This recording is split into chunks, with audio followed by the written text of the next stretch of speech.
30 people have been injured after a vehicle drove into a crowd in Los Angeles.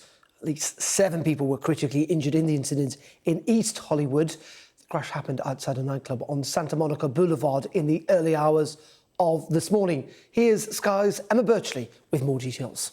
So it was just before 2 a.m. and you can only imagine just how terrifying it would have been and the chaotic scenes as a car, a Nissan Versa, rammed first into a taco truck selling food, and then what's been described as a valet stand, which probably some form of cloakroom for the nightclub. According to the fire service, they were taken out by this vehicle before it was then driven into the people who were waiting in line.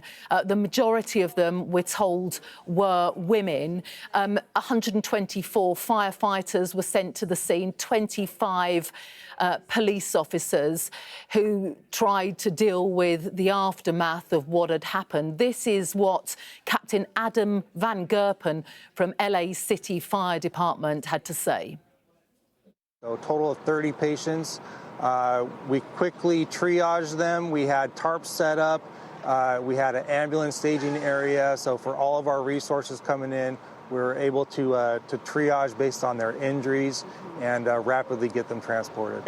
It was a very chaotic scene, but we did have a lot of help from a lot of resources. There was a lot of bystanders inside the club also came out to help people. So that's when people come out in their time of need, people come out to help each other. So we saw people rendering aid until more firefighters could arrive on scene.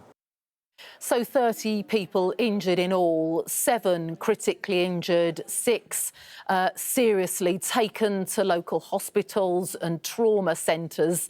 And what the firefighter also had to say was that while paramedics were looking over and checking the people who'd been injured, one of them was found to have a gunshot wound, and it's thought that that person may have been the driver of the vehicle, although that is yet to be confirmed, and that person has not yet been identified, but certainly part of the investigation, which is already underway.